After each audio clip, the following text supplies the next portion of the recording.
weather front we saw earlier will be pushing in, but certainly a cold and frosty start across parts of northeast England and eastern Scotland. Some sunshine here though to start the day, but further west grey and damp. A dismal morning for Northern Ireland, that rain spreading into Scotland, bit of snow on the tops of the hills, and then that rain pushes into northern England, Wales and southwest England during the course of the day. It doesn't quite reach East Anglia and the southeast until after dusk, so most of the day dry here, but it will be cold in eastern areas, 5 or 6 at best, whereas further west we'll eventually see temperatures getting up into double digits as things turn milder. That milder but wetter weather spreads to all areas on Saturday evening. The rain could be heavy for a time across East Anglia and the southeast during Saturday night, easing off along the south coast, and clearer skies across Scotland and Northern Ireland lead to a largely dry start to Sunday here.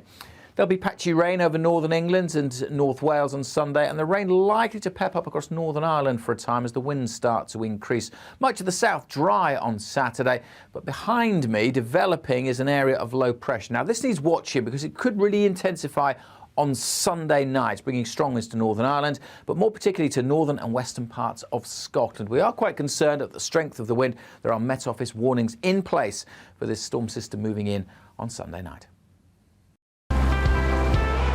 Canary Islands sponsors the weather. On Mark Dolan tonight, we have a simple plan, which is to inform, stimulate and entertain in equal measure. It's all about getting your opinions on the national television airwaves. I love my viewer emails, mark@gbnews.uk. So do join me from 9 p.m. to midnight every Friday, Saturday and Sunday for big guests, big opinions and a big presenter. 6'5", don't you know? See you then on GB News.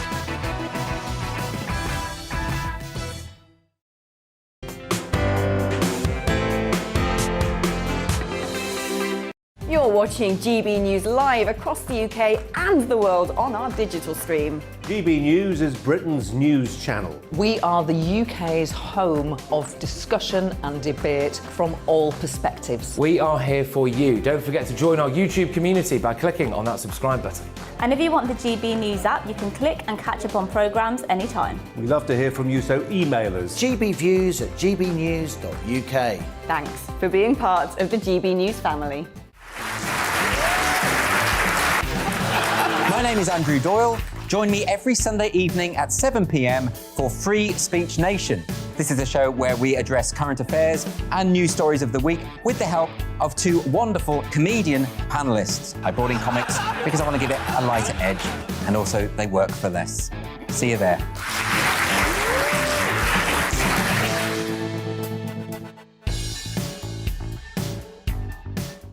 Join my show Farage, 7 p.m. till 8 p.m. Monday through Thursday, and there you will get opinion, analysis, debate, and I'll cover stories that nobody else dares to touch. And then for the last 15 minutes, talking pints. We're over a drink. We have a civilised conversation with someone. We very often disagree, but we do it in a grown-up way. Come and join me on Farage.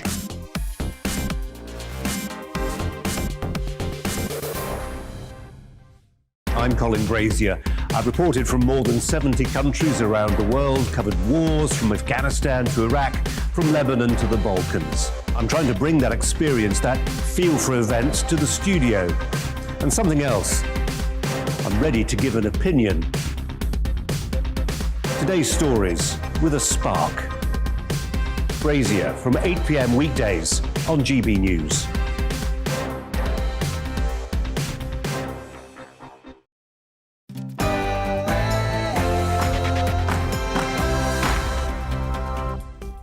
Hello there, happy Friday to you, and it's Christmas jumper day, isn't it?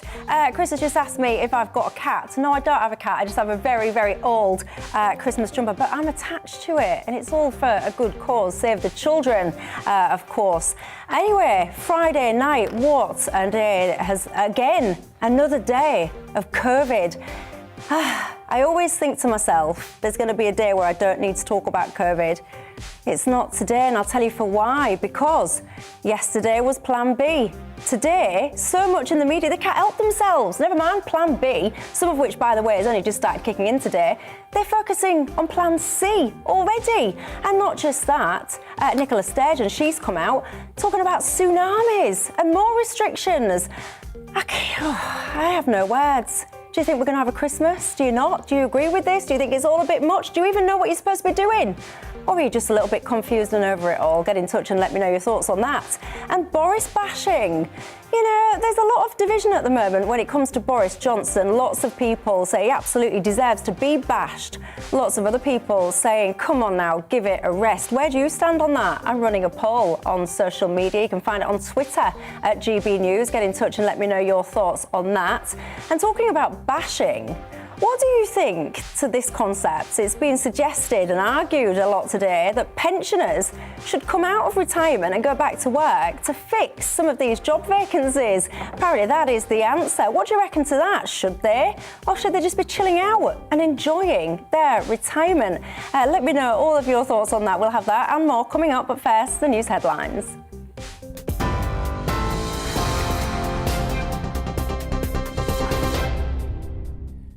Hello, I'm Karen Roberts. These are your latest headlines. The independent body responsible for handling complaints against the police is considering reopening the investigation into serial killer Stephen Port. An inquest found officers in East London missed opportunities to catch Port, and mistakes probably contributed to the murders of 4 young gay men. He's serving a whole life sentence that began in 2016. Families of the victims say they're devastated at the new findings. What we suspected to be true, which was, you know, these 3 boys could have been still walking around today had they have investigated Anthony's properly. And they're not, and that is a huge tragedy. The UK Health Security Agency says the Omicron variant is expected to be the dominant coronavirus strain by mid-December, with over 1 million cases. Analysis show that the first 2 vaccinations of AstraZeneca and Pfizer gave much lower protection against Omicron than other vaccines.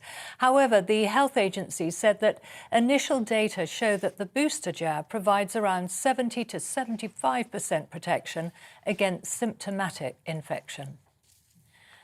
Sir Keir Starmer says Boris Johnson is not fit for office and trust is at an all-time low.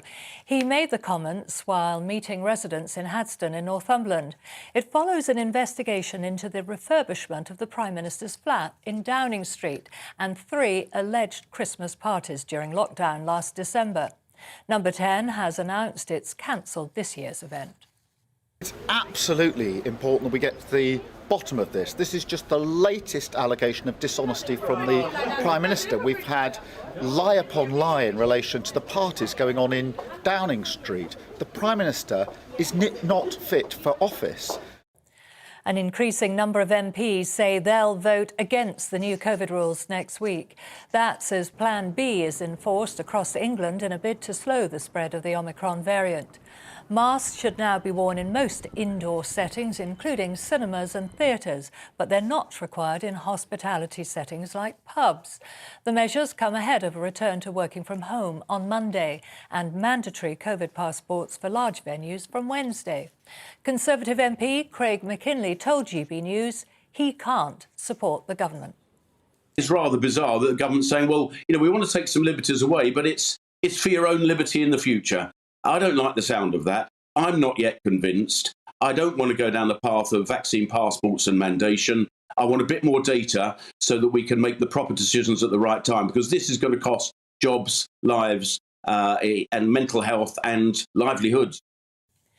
Household contacts of positive COVID cases in Scotland will have to self-isolate for 10 days, regardless of whether they test negative for the virus.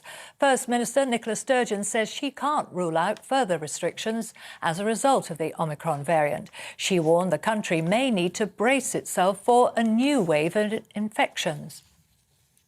In Wales, First Minister Mark Drakeford says everyone aged 18 and over will be offered their 3rd jab by the end of January.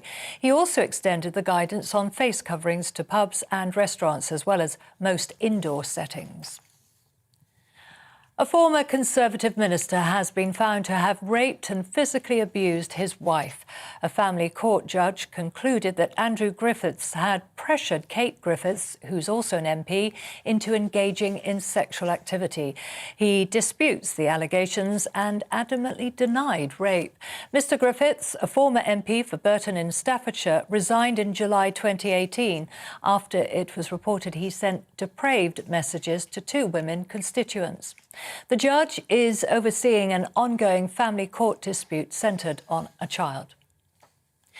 WikiLeaks founder Julian Assange is a step closer to being extradited from the UK following a win by the US government in the High Court. Judges overturned a previous ruling that he shouldn't be sent to the US because of a risk of suicide. He's wanted on allegations of a conspiracy to obtain and disclose national defence information after hundreds of thousands of leaked documents on the Afghan and Iraq wars were published. His fiancée, Stella Morris, says they'll appeal the decision. That's it. That's all your news for now. Let's get back to Dewbs & Co.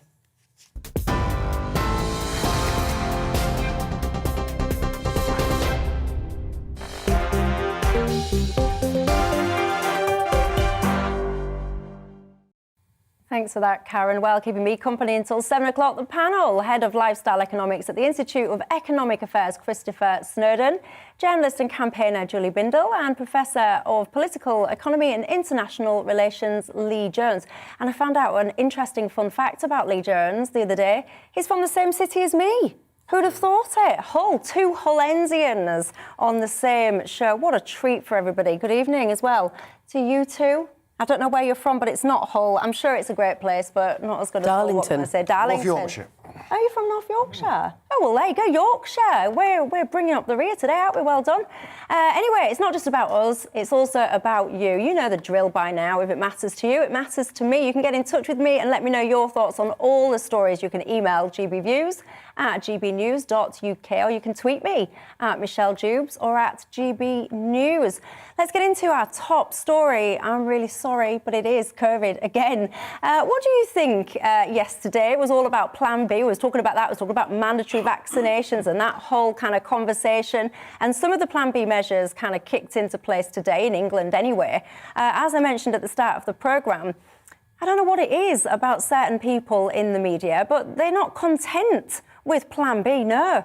They've been focusing on Plan C, and is there going to be a Plan C, and should there be a Plan C, and what about Christmas, and what about care home residents, and what about this, and what about that? Honestly, it makes me feel sometimes that I want to go back to bed, pull a duvet over my head, and stay there until we've moved on. But what about you? What do you think? Is this all fair enough? Is it right? Should we be having stronger and deeper measures? Or is it a little bit of an overreaction? It wasn't just in England, by the way. In Scotland, they've announced a new range of COVID restrictions as well. Let's have a little listen to the First Minister, Nicola Sturgeon, who's been saying about a tsunami of Omicron cases. The fact is that we do face a renewed and a very severe challenge in the face of the new Omicron variant. To be blunt, because of the much greater and faster transmissibility of this new variant, we may be facing, indeed, we may be starting to experience a potential tsunami of infections. Goodness me. Julie Bindel, let's just cut to the chase. What do you think to this? Is this the right approach, or is it all a bit of an overreaction? I mean, I feel like I can't take any more, but we're going to have to. And it's going to be with us for a long time. We have to balance any further restrictions with the threat to the economy. As we've said earlier, people's mental health, social isolation. But the inconsistencies in terms of the government responses, slow reactions, and the absolute madness, for example, last year, when it was announced that there would be a lockdown, but in 3 or 4 days' time, which meant that everybody could rush to the station, crowd without masks on hugely crowded trains, and spread COVID to the point of where 4 weeks later, I think we had our highest death rate ever of 1,800 and something, caused by the fact that we didn't lock down soon enough. And then we have, in more recent times, at the end of mandatory masks for those that aren't exempt. Why? What is the harm if it actually does help to keep people wearing masks on public transport, because as soon as it became not mandatory, the underground trains I went on were completely crowded and most people weren't wearing masks. So are you it's the saying that we should inconsistency. keep up with these mask mandates and things like that? Absolutely. And I think, you know, obviously there are 5 million people in the country that have chosen not to be vaccinated.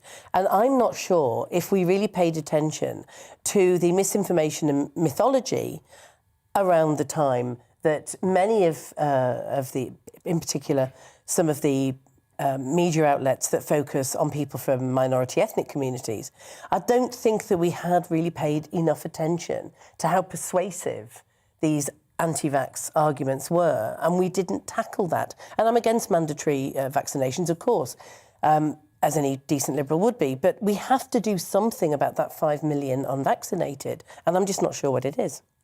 Chris? Oh, I don't think we need to do anything about the unvaccinated. I mean, they've made their bed and they're going to have to lie on it. I mean, this is not... It's not a vaccine as most people are used to vaccines. Most people assume that vaccines are sterilising, as they say, that it prevents you from getting the disease and you need herd immunity in order to prevent any kind of... It's not really like that with this. It's just... It's almost entirely self-benefiting, this vaccine. It's not going to stop you getting it. It's very clear again today that with the Omicron variant in particular, the 2 doses aren't going to stop you getting it. The 3 doses going to give you significant protection against it, but it's not going to stop you getting it. Everyone's going to get it eventually. It's what a lot of people don't seem to have got through their head. Everybody is going to get COVID sooner or later, probably sooner by the looks of things, and they'll probably get it several times in their lifetime. The idea that you can stamp it out or that you can stop yourself ever getting it is for the birds. What you can do is take vaccines that will almost certainly stop you dying from it and very, very likely stop you getting seriously ill from it. So you see them more as medicines, I would say. Something that you take, and if the anti-vaxxers don't want to get them, that's really their funeral, possibly quite literally. But it's not our problem, and we shouldn't be restricting liberty on the basis of a relative handful of people. And Julie's right, you know, there's several million people haven't been vaccinated. A hell of a lot of them have had COVID by now, partly as a result of not getting vaccinated. We shouldn't be restricting any kind of liberties on the basis of a small minority of people not getting vaccinated. It's their problem, it's not ours, and the government now is making it our problem by using them as an excuse for Plan B, Plan C, Plan D, whatever. Yeah, but I find this quite interesting, Lee, because like the whole conversation, it's almost, I see some of the headlines, I see actually a column or whatever you want to call it that was written by one of my former colleagues, Andrew Neil, and the language that is being used, kind of the unvaccinated there and the vaccinated there, and I think it's absolutely dreadful. I do believe that you're in a situation where it's almost going to become the unvaccinated will become a scapegoat, if you like, for pretty much everything the way that we're going. What's your view on all of it? No, I do agree with that. I mean, I think this was implicit in the Prime Minister's speech on Wednesday when he says we're going to have a national conversation about the way we manage COVID because we can't continue having further restrictions on the basis of these unvaccinated people. So what he's doing when he makes that kind of argument is he's trying to deflect citizens' scrutiny of the government's mishandling of COVID onto people who, for various reasons, have chosen not to be vaccinated. And so he's just attempting to set citizens against one another, which I think is very poisonous. As for the restrictions themselves, they seem to me to be very hasty. I mean, the evidence that we have so far is that Omicron seems to be more transmissible than Delta, and it may displace Delta as the dominant strain. But the early evidence from South Africa is that it's not more virulent. In other words, it doesn't lead to a heavier burden of the disease. And as far as I'm aware, the World Health Organization has not identified a single death from the Omicron variant so far. In terms of the stats in the UK, cases are rising, yes. They're at about 50,000 infections per day. If you want to call that a tsunami, OK. But what matters is not cases, it's serious illness, hospitalisations and deaths. So what are they? Well, hospitalisations are actually on a downward trend at the moment, a slow downward slope, about 7,300 people in hospital at the moment, and deaths remain low at around 150 per day. Now, it doesn't seem that we're moving in the direction where we would need to introduce greater restrictions at this stage. I haven't seen the justification yet from the government for these measures, which is why many people, including even Tory backbench MPs, are saying this is not about public health. This is about trying to distract attention from the government's own mistakes, and particularly the scandal around the Christmas parties in Number 10. Yeah, and Chris, what do you think about this obsession with case numbers? Because I've always found this really fascinating. It seems to me that everyone is desperate to prevent a case, or cases plural, obviously. And I kind of think, well, if people are not going to die or become seriously ill, why is the fascination on where these cases and the volume of these cases? Oh, I think the honest answer is that, you know, case numbers do predict the number of deaths and hospitalisations you get later on down the line. So it's not unreasonable to be looking at your case numbers. Last year, for every case you had, you would have, or every 100 cases you have about one death. You'd have about 4 or 5 hospitalisations. And it was pretty predictable and pretty rigidly predictable. This time, because of the vaccinations, you're looking about 1/10 of that. But you can still more or less predict how many hospitalisations and deaths you're going to get. The thing is, with this Omicron variant, and Lee's absolutely right. I mean, if anything, actually looks like it's a milder variant. And I think the evidence is really starting to build up on that now. And the World Health Organization's acknowledged it. The South African doctors seem remarkably sanguine about the whole thing and have done since day one. And everyone in this country is just ignoring these guys. But why? The danger Why? is... I don't know. I mean, if you look at the SAGE documents that were given to Boris Johnson, SAGE's report, they basically say, we haven't got a clue what's going on here. We don't know anything at all, but here's 5 scenarios ranging from the incredibly pessimistic to the relatively optimistic, and if the most pessimistic one is correct, we need to do something now. We need to have plan B. You know, this is not in any sense evidence-based. The only legitimate danger is that it's so much more transmissible that we're looking at a tsunami, you know, and we might have not 50,000 cases a day, but 500,000 cases, 1 million cases a day is what Sajid Javid ridiculously said a couple of days ago. And in that case, even if it is a bit milder, you're still going to have a really serious problem with hospitalisation. That's a legitimate concern, but it's kind of on the fringes of, I would say, what's plausible. And we shouldn't be basing serious public policy. It's going to cost the economy billions of pounds and ruin people's well-being on the basis of not just worst-case scenarios, which is what we were working on last year, but like insanely pessimistic scenarios. And especially if you look at the record of SAGE modelling, it's very poor. That's exactly the point I was about to make. If you compare their best-case scenario, it's so much more dark than actually what happened. And nobody seems to learn from this. So Neil Ferguson from Imperial College, who's got every single prediction of doom and gloom around pandemics in the past, always wildly out of kilter with reality. His report was the one that caused the government to panic into lockdown last spring.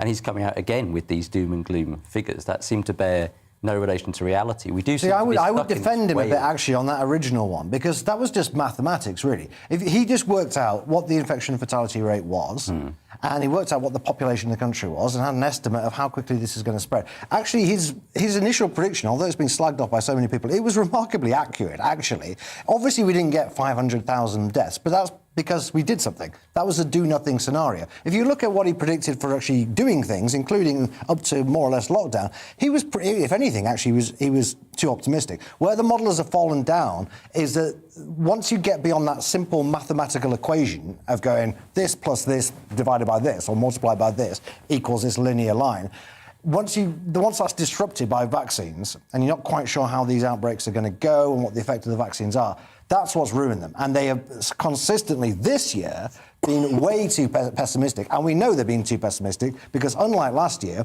we actually have done nothing.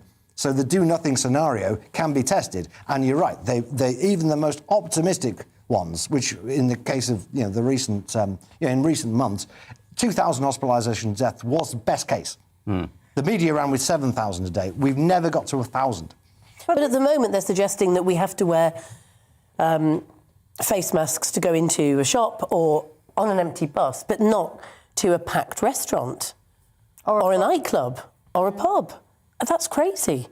Well, is it crazy, or is it just what I would just call stupid COVID theatre? Because to me, if indeed these masks work, and I know you say, they do work and all of it, I would argue that actually it depends where you look and what you look at, but there's always conversations around masks and how effective they are depending on which ones they are and how they're used and all the rest of it. But nonetheless, if the message is that these things work and therefore we should wear them, it's just silly to then say, but if you're going to be in a pub and you sit, because I was in a pub the other day, every single table was big Christmas parties, pretty much every single table, with the exception of the one I was on and the one next door. It was packed out. People were there for hours and hours and hours.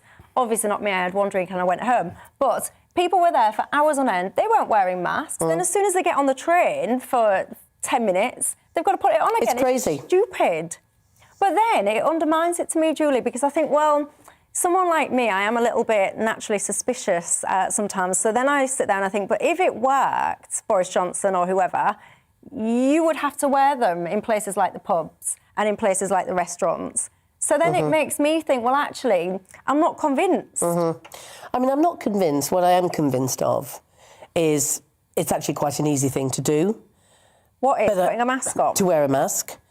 But what I can't understand is the inconsistency of the message. Well, there's consequences to wearing masks, aren't they? To make masks mandatory, there are consequences to that.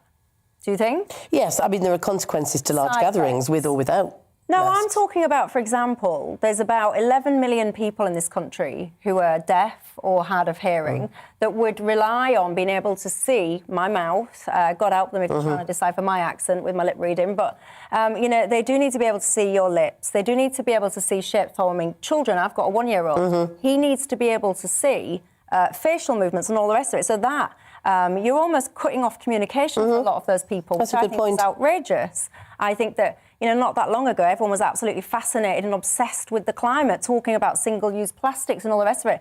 No one seems to care now when you actually look at the build-up of these disposable masks and the effect that that will have on the climate. So there's lots of different things that have an impact. So when people just kind of lightly and loosely say, oh, we'll just get these masks on and that's the answer, I do think that actually people need to stop and look at the consequences and the side effects of things like masks and ask themselves, is it worth it? Because to me, there's this whole obsession with just reducing the cases, and that's the only obsession that we have. And all of the side effects of it seem to be overlooked. Anyway, you guys have been getting in touch. Lots of you emailing and tweeting in. I've still got that poll running, by the way, about your Boris bashing, which is the next topic we're going to cover. About 5,000 of you have messaged so far. I'm asking, are you fed up with Boris bashing? 47% of you are saying, yes, you are. 53% of you are saying, no, you're not. So we'll be covering that in just a second. But on this COVID stuff, Sue says, how many more times are we going to have to suffer all these measures? We have flu every year and we don't wear face masks or lockdown. She says it's scaremongering. Steve says, I couldn't give a flying banana about the new measures for COVID. He is saying as well that he feels it is fear-mongering. But I do know that lots of you feel frightened. Someone messaged me yesterday, and I must say I don't recall your name. I remember you being a lady, and I read all the emails that you send. And you sent me quite a long message last night, if you're watching tonight, saying how anxious all of this is making you. And you were basically begging for the media to stop sensationalising all of this and just present things as the actual facts, rather than the worst-case doomsday predictions. So I do know that lots of this is affecting people's mental health, and I know that lots of people at the moment are afraid, and a lot of people as well are confused and don't know what to believe and what to do. Anyway, we're going to take a quick break. When we come back, we'll be asking that question, the Boris bashing, everything that's going on at the moment. Do you think it's fair? Do you think it needs to stop? What do you think's driving it, and what do you think will be the outcome? So I'll see you in just a few minutes. It's time to remind ourselves there's always another winter. Canary Islands sponsors the weather. Hello, most areas enjoyed a bright but cold day on Friday, but all changed through this weekend as it turns milder, but we'll see some rain at times as well and turning very windy across the far northwest on Sunday evening. So if we look at the pressure pattern, then you can see a bit of a ridge of high pressure across the UK on Friday. That was what's brought those bright conditions, but this weather front is spreading its way in from the Atlantic, and that's what brings some rain across all areas through Saturday. So back to Friday evening and overnight, then a lot of places will be dry, some clear spells as well. A few showers across western parts of England and Wales, tending to fade through the night. One or two mist and fog patches in the east as well. But cloud will thicken in the west as we see rain spreading in across western Scotland and Northern Ireland through the night. Some of that could be quite heavy. Turning milder as that cloud spreads in from the west, but another cold night to come further towards the east. So it was a bright start to the day across the east, quite cold as I said, but cloud will thicken through the morning here as we see rain spreading in across the whole of Scotland, Northern England, Northern Ireland, parts of Wales as well, and some of that rain could be quite heavy as well, so quite a wet picture through the afternoon. The rain lighter and more patchy across southern parts and not reaching the far southeast until later on in the day. Across the east, it will be chilly once again, but further towards the west, those temperatures will be higher than recent days, with top temperatures of 10 to 12 degrees. A wet spell of weather then across southeastern areas through Saturday evening and overnight. And for much of the night across England and Wales, it will be cloudy. Further outbreaks of rain, that rain heavy for a time across northwest England, parts of Wales as well. A different picture though across much of Scotland. Here it will be drier, a few showers, blustery showers in that keen breeze, but it will be chilly under those clear spells as well. Temperatures drop into single figures, but a milder night to come for much of England and Wales. So as we get started then on Sunday morning, most places will be off to a cloudy start. There'll be some further outbreaks of rain or drizzle across many northern and western parts, but some brightness, particularly across Scotland first thing and to the east of any high ground. But rain will turn heavier and more persistent through the afternoon. That sets the scene then for a very windy spell of weather across western Scotland through Sunday night into the early hours of Monday morning, with a warning already in force for that. I'll see you soon. Canary Islands sponsors the weather. I'm Colin Brazier. I've reported from more than 70 countries around the world, covered wars from Afghanistan to Iraq, from Lebanon to the Balkans. I'm trying to bring that experience, that feel for events, to the studio. And something else. I'm ready to give an opinion. Today's stories with a spark. Brazier from 8 p.m. weekdays on GB News. You're watching GB News live across the UK and the world on our digital stream. GB News is Britain's news channel. We are the UK's home of discussion and debate from all perspectives. We are here for you. Don't forget to join our YouTube community by clicking on that subscribe button. And if you want the GB News app, you can click and catch up on programmes anytime. We love to hear from you, so email us. gbviews@gbnews.uk. Thanks for being part of the GB News family. My name is Andrew Doyle. Join me every Sunday evening at 7 p.m. for Free Speech Nation. This is a show where we address current affairs and news stories of the week with the help of two wonderful comedian panellists. I brought in comics because I want to give it a lighter edge, and also they work for less. See you there.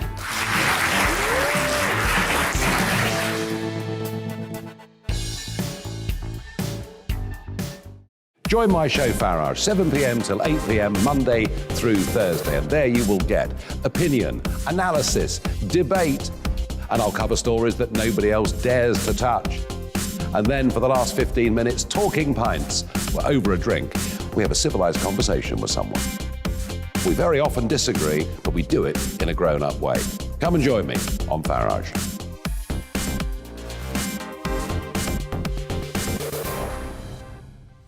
I'm Colin Brazier.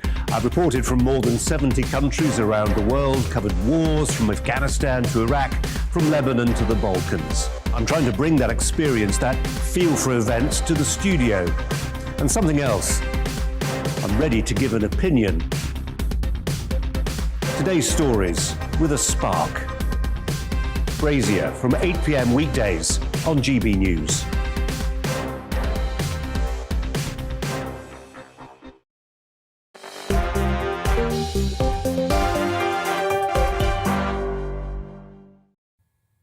Hello there, welcome back to Dewbs and Co. Lots of you getting in touch with me about this, well, the last topic as well, but also about this topic about the Boris bashing. I've mentioned that I've got a Twitter poll on GB News Live right now. It's got just over 5,000 people. 47% of you are saying that you're fed up of Boris bashing, and 53% of you are saying that you're not. Now, I've got to say, what is going on at the moment? Boris Johnson, I mean, talk about own goals. They seem to be ricocheting, don't they, from one catastrophe to another. It's like a pinball machine is what I was talking about yesterday, and I still feel it even today. Stronger, actually, because every day there just seems to be something else. And there seems to be this whole kind of circle of people with their knives out, desperate to get at Boris Johnson. Dominic Cummings, for example, today, I mean, quite frankly, I'm astonished that he's not busy getting his eyes tested, but he's not. He's sitting there, he's online, and if you are one of the weirdos, I mean, political journalists that pay to subscribe to his blog, you've been treated to this live Q&A where you could ask all of these questions about Boris Johnson. I've got to say, I didn't ask one, but many people did, and I just think, what are you doing? Shut up and go away. I haven't got better things to be focusing on right now than desperately trying to trip up Boris Johnson. Or does he deserve it? Lee? Well, I think he's a very ineffective Prime Minister. But we have to ask, who would be better? Who is this great replacement that we've got waiting in the wings to take over from him? It seems to me Rishi Sunak? Anybody that would take over from him would either be more authoritarian on COVID and take away more of our rights and liberties, which would concern me very greatly, or there would be more Thatcherite on the economy, which I think would take the country backwards, and that's Sunak. Sunak is more of a libertarian, I think, when it comes to COVID restrictions, but he is not on board with the whole levelling up agenda and moving past Thatcherism. So he would drag the Conservative backwards on the economy. So, and then the Labour Party. I mean, Labour has just overtaken the Tories in the polls after 2 years of incredibly shambolic governance, corruption scandals, etc.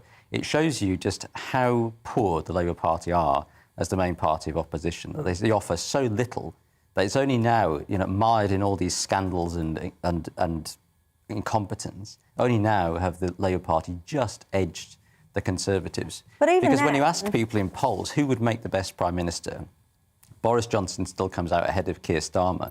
But often, the biggest winner is don't know.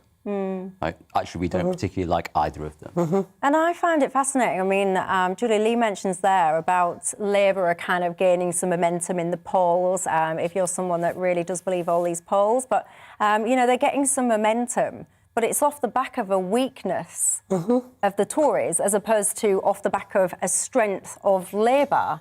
I'm a lifelong Labour voter, and if there was a general election tomorrow, I honestly don't know if I could vote. I'd have to spoil my ballot paper. Why? The Labour Party are an absolute disgrace. They're shambolic. They haven't represented the working classes forever.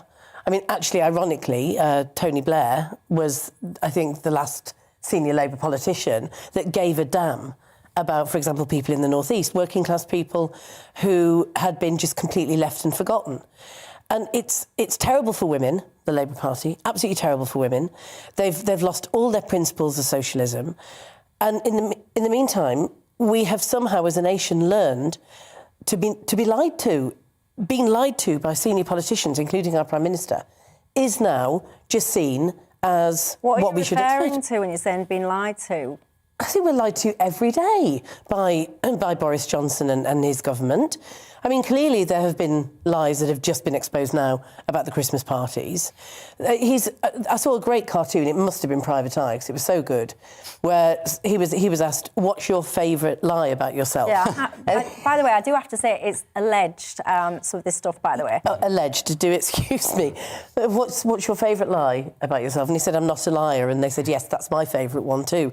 I mean, we now just expect to be lied to. And I don't want that for our country. I don't want voters to just accept that as normalised. So he's bone idle. He's the laziest Prime Minister we've ever had. He just wants the power. He's not a politician. I don't think he has a political bone in his body. So I'd bash him more. I'm getting the vibe that you don't really like him. I loathe the man. I might be wrong there. Chris, your thoughts? Well, I thought Lee made a very good case for Rishi, actually, there. Somebody who's going to be socially liberal on COVID and also economically liberal and get some economic growth going. That sounds pretty good to me, if indeed that's what he's like, because a lot of people thought that's what Boris Johnson was going to be like, and he turned out to be another big state, big spending socialist, basically, but also with a penchant for lockdowns and restrictions. I think the problem with Boris is he doesn't really have any principles at all. I think most people, whether they approve of him or not, kind of agree. I think maybe even Boris would agree with that. Which, of course, is a shame, but it does mean that he gets pushed around. And I think, actually, with this Plan B, he's been pushed around. I don't think his heart was in it. I think that he was threatened by various people in public health, a few people in the cabinet. Michael Gove's been very keen on vaccine passports all along, and he got shoved around. Maybe he pushed back on some stuff and not on others. I don't know, but I've never felt his heart was in these kind of restrictions. So what's going to happen to him? I mean, there's no chance that this particular little mini scandal is going to bring him down. I do suspect that it will be a scandal. Well, the Christmas party one, right. or the Christmas party, the alleged, however many alleged Christmas parties there were. I think eventually he will be brought down by a scandal. That's my suspicion. It just seems to be the kind of guy he is. But it's not going to be this one. This is too minor. You know, if he's still Prime Minister in 2.5 years, we have a general election, nobody is going to be remembering this. Probably no one will really remember Plan B, to be honest with you. It'll be something else along the way, or it'll be this gradual, the usual thing, gradually just leaking support because he just annoys various different groups in various different ways. In the same way he's annoyed 30 or 40 Tory MPs with the COVID restrictions this week. Julie, you mentioned as well that you described yourself just then as a lifelong Labour voter and all the rest of it. There was loads of lifelong Labour voters in the last general election, anyway, 2019 I'm talking about, that for the first time in their lives, they went Tory. Now, you all know, we all know, if you are born and bred Labour, it's almost like, it's like, not a religion, that's probably the wrong word, but it's like such a expectation that you would never go anywhere else. And to go the Tories, Jesus me, that is a real kind of slight and insult. Nonetheless, because people believed Boris Johnson in Brexit and they wanted Brexit. Yes. Let's not get into the whys and wherefores, but that's what they wanted, and Boris Johnson promised to deliver that. They put their trust and faith into Boris, and those people will say, well, actually, you know, I put my trust and faith into him to deliver Brexit. They would say, well, they feel that he's delivered Brexit. So they like him on that regard, they trust him on that regard. And I see this because people message me every night and people will say, you know, what is going on with Boris Johnson? If people had this footage of this alleged gathering, why have they waited a year to release this? Why are there so many kind of people in the media seemingly to collude and conspire against him? And they want to back him, and many of them still do back him.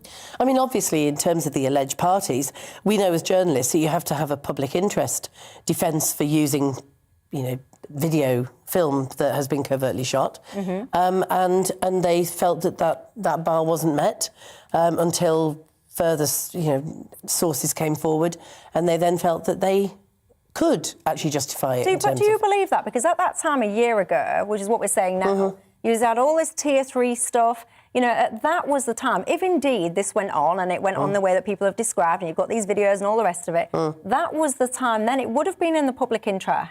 It would have been. I agree, and it is puzzling. But that could be the thing that has turned working class northern traditional Labour voters against him. Look, they swallowed the fact that if they wanted Brexit, and all of my family did, everyone in the community where I was raised, all wanted Brexit. And so they held their nose and voted for, I mean, some of them did, my family didn't, thank God, voted for Boris because they thought that he would deliver, which of course eventually he did. But I think that if it's true about the Christmas parties, when there was so much sacrifice, particularly of working class and impoverished people during the lockdowns, this is what will turn them against Boris Johnson. But it's too late. I mean, the damage has been done. And because we've got an unelectable Labour Party, what are we supposed to do? Because the Lib Dems are clearly not fit for purpose. Yeah, I've got to say, this is something that's coming through. Lots of you are getting in touch as we're discussing this. Clive said, I was a 47-year Labour voter until 2019, and I would no more vote for Starmer and his crew than I would fly to the moon. And that is kind of coming through a lot. Alex, he's just said, I really don't care what Boris gets up to. All these accusations, whether factual or not, are irrelevant in the grand scheme of things. Alex says, overall, he feels like Boris has done a good job, and in any case, there are no other credible challengers. And Leah, I think that a lot of people, they're fed up with the kind of backstabbing of politics. They want people are messaging me now saying we want to just focus on the good in Great Britain. We want to stop all of this kind of pulling people down and focusing on the bad and all the rest of it. They want to back Boris, and many of them, I'd say it's about 50-50, give or take, on my poll right now, people watching this and responding. Lots of people do just think, stop going on about these Christmas parties, stop going on about this, stop going on about that. He's doing a good job, leave him alone. I think my sense is that what people want is a leader that will listen to their concerns and actually address their grievances. And so they want to focus on those big issues, not what they would consider to be relatively small, trivial issues that obsess the Westminster bubble, obsess opposition politicians, obsess lobby journalists and so on. And to them, OK, nobody likes hypocrisy. It's a British disease, but we also hate it. So nobody likes that. But I strongly suspect the people you're talking about, ex-Labour voters in the North East who flip to the Conservatives, what they want this government to do is not just deliver Brexit, get Brexit done. They also want them to pursue this levelling up agenda. They want to turn their gaze away from the Westminster bubble to the troubles of these deindustrialised, left-behind areas. That is what Boris is promising them.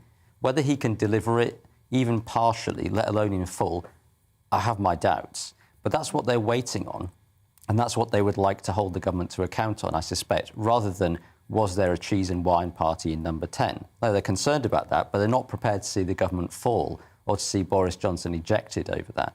So this is the issue, and the fact that there's so much kind of focus on trivia, I think, is a symptom of a political system that is still not focused on the right things. It's still not focused on the grievances of many working-class people who have been shut out of politics for far too long. Indeed. Well, I'm just fiddling around with my poll, so I am. I will have the results of that. I'm just going to keep it running for a few more minutes, and I'll give you an update with what that poll is. But as it stands at the moment, again, I've got to say, it's not much difference, not moving much. 47%, so 5,200 of you have voted now. 47%, yes, you're fed up with the bashing of Boris, and 53% still say, no, you are not. Oh, it's on the screen. Well, you can't see me because you're looking at the poll on the screen. I'm sitting here looking on my tiny little iPhone there, trying to get you all of the latest, but you've got it. These GBNews techies, they're one step ahead of the game, I can tell you. Anyway, we're going to take a quick break. When we come back, you know, we've been talking a lot, haven't we, about job vacancies and how many there are at the moment. How do you think we should fill them? There's been a debate rumbling on. First backed, I think, by Vince Cable, suggesting that it's the pensioners that should be getting off their surface, getting out of retirement and getting back into work. Do you think that's the answer? And are you a pensioner? Are you sitting there now, relaxing, enjoying your retirement? What do you think to this suggestion? Would you get back out and say, I don't know, be a HGV driver? Or have you done your work? Get in touch and let me know. gbviews@gbnews.uk. I'll see you in just a few minutes.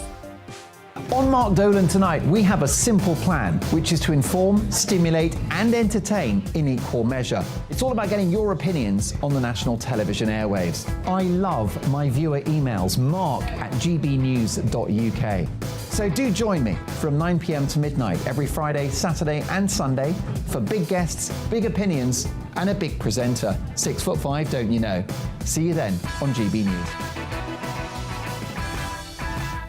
You're watching GB News live across the UK and the world on our digital stream. GB News is Britain's news channel. We are the UK's home of discussion and debate from all perspectives. We are here for you. Don't forget to join our YouTube community by clicking on that subscribe button.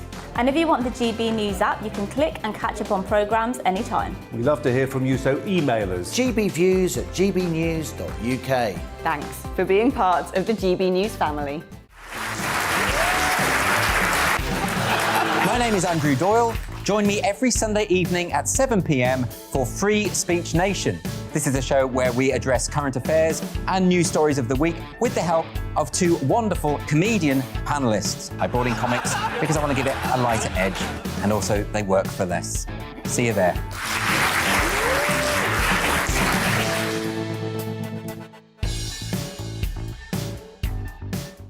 Join my show Farage, 7 p.m. till 8 p.m. Monday through Thursday, and there you will get opinion, analysis, debate, and I'll cover stories that nobody else dares to touch.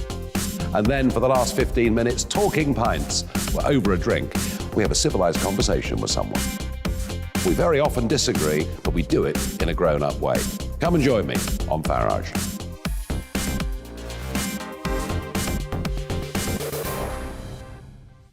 I'm Colin Brazier. I've reported from more than 70 countries around the world, covered wars from Afghanistan to Iraq, from Lebanon to the Balkans. I'm trying to bring that experience, that feel for events, to the studio. And something else, I'm ready to give an opinion. Today's stories with a spark. Brazier from 8 p.m. weekdays on GB News.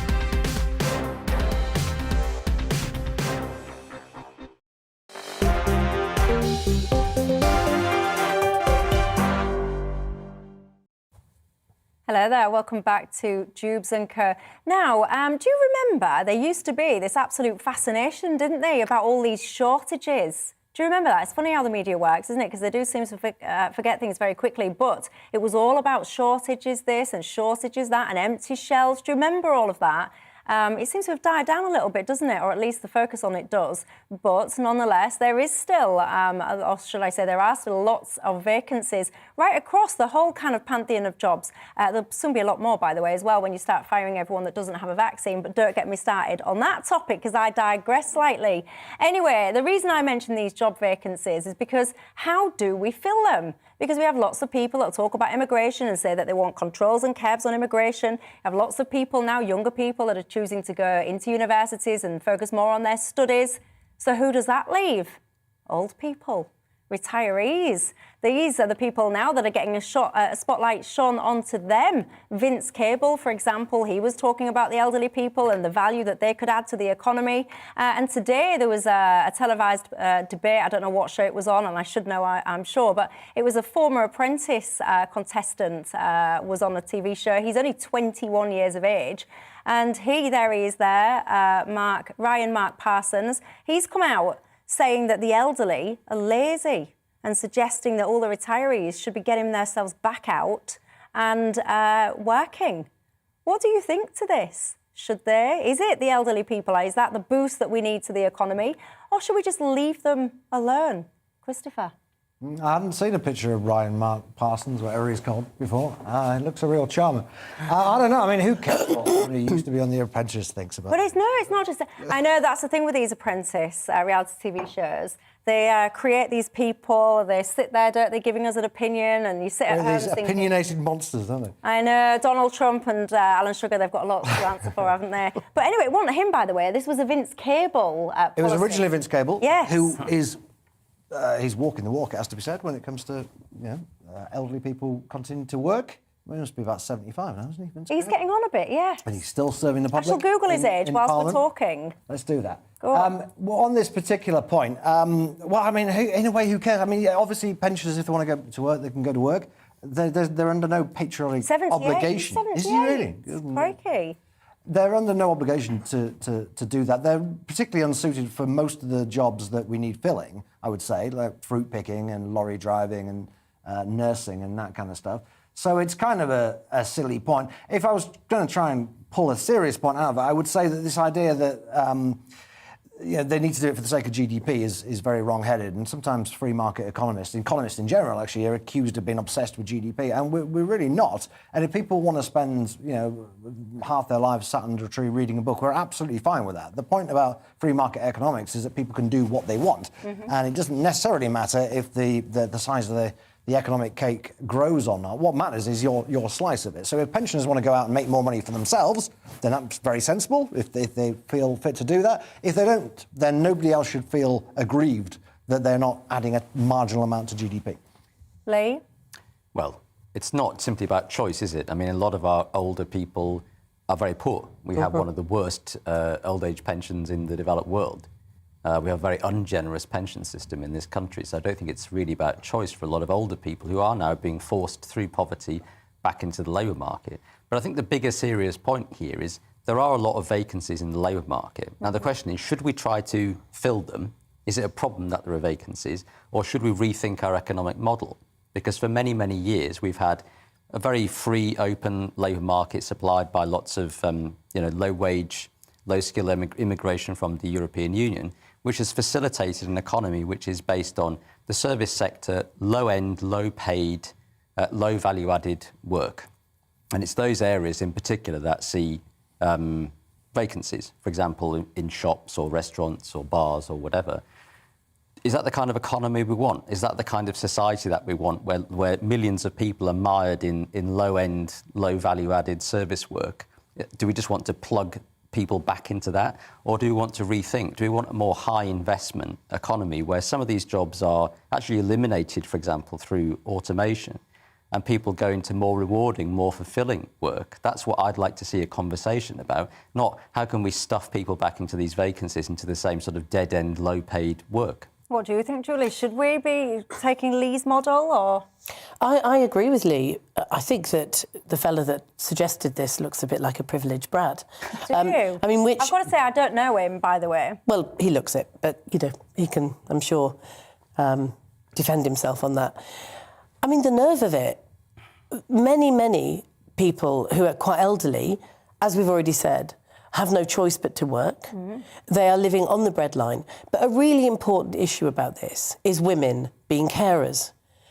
Many women over the age of 60 are carers for elderly relatives, for their partners, for children, for disabled children, and this is a burden that is a burden on women. And how on earth are they supposed to go and fill supermarket shelves when they can barely keep their head above water with the tasks that they have?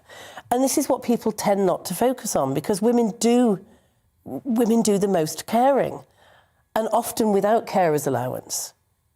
And they're often turned down when they ask for support. So all of these things are just not being considered. It's a kind of blanket, well, you know, you're only 67, you're fit and well, you're sitting on your sofa watching Netflix, you may as well contribute to society. Many of those people have worked hard all of their lives. I can tell you they have, because they're getting in contact and telling us now. Pauline says she's worked 50 plus years and basically has had her fill, I think, and wants to relax. Lots of you. John says, I left school at 15. I'm not 65, but I'm working full-time. I've never taken a day sick, and I've continually paid my national insurance and tax. He goes on to say it's the young people that are lazy. It's them that are expecting things to be handed on them to a plate and don't want to work. It's them that should be contributing to society.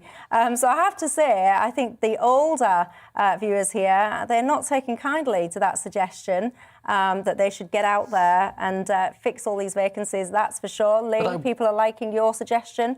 Ray Price has got in touch and said, complaint. GB News needs to issue a health warning on Michelle Dewberry. Her voice is hurting my dog's ears. She's got a high-pitched, grating voice. Ray, you sound lovely. You do, Ray. I bet you're single.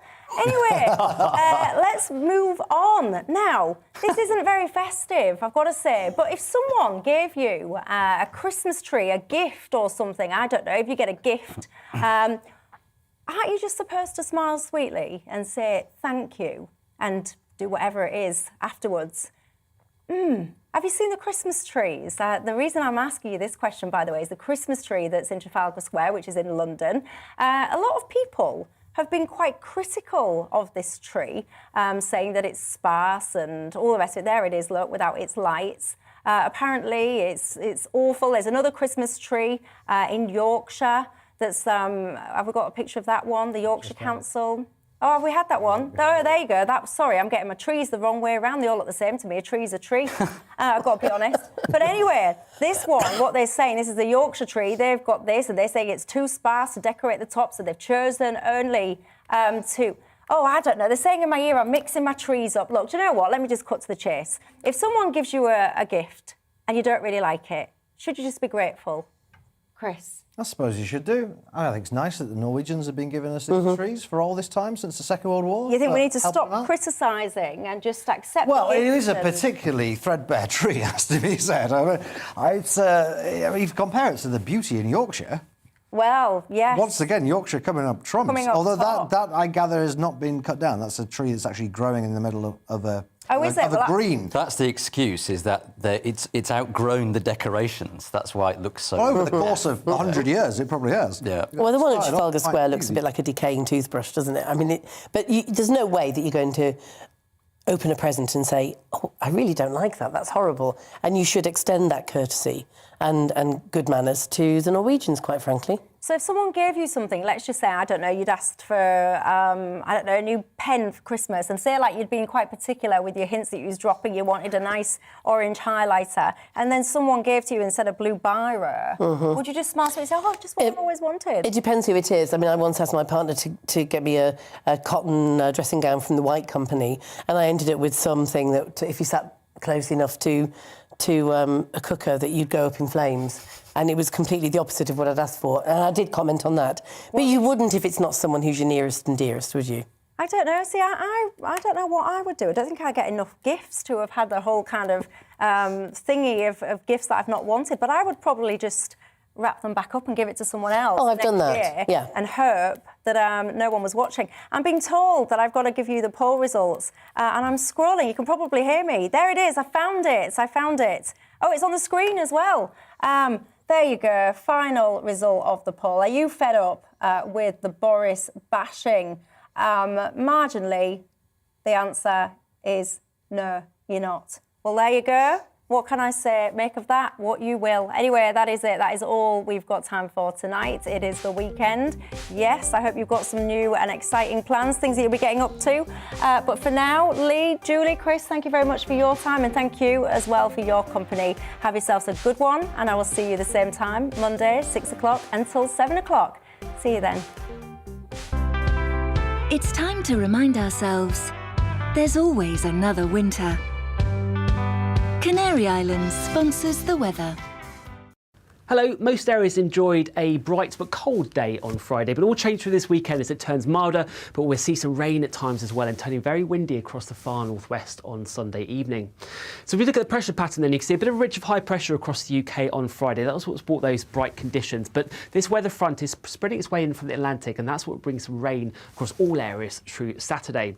So back to Friday evening and overnight then, a lot of places will be dry, some clear spells as well. A few showers across western parts of England and Wales, tending to fade through the night. One or two mist and fog patches in the east as well. But cloud will thicken in the west as we see rain spreading in across western Scotland and Northern Ireland through the night. Some of that could be quite heavy. Turning milder as that cloud spreads in from the west, but another cold night to come further towards the east.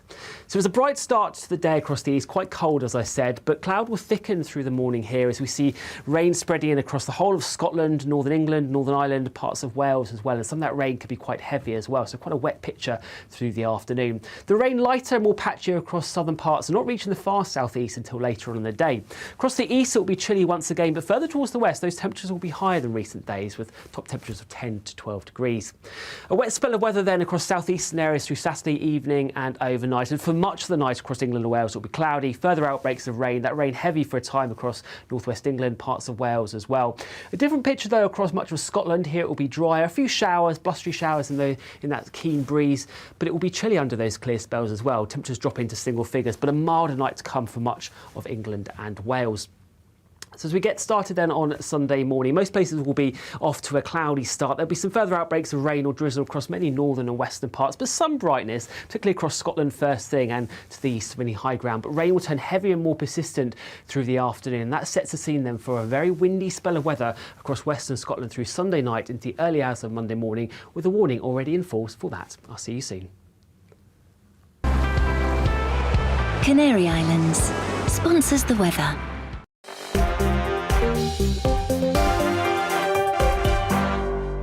You're watching GB News live across the UK and the world on our digital stream. GB News is Britain's news channel. We are the UK's home of discussion and debate from all perspectives. We are here for you. Don't forget to join our YouTube community by clicking on that subscribe button. And if you want the GB News app, you can click and catch up on programmes anytime. We love to hear from you, so email us. gbviews@gbnews.uk. Thanks for being part of the GB News family. My name is Andrew Doyle. Join me every Sunday evening at 7 p.m. for Free Speech Nation. This is a show where we address current affairs and news stories of the week with the help of two wonderful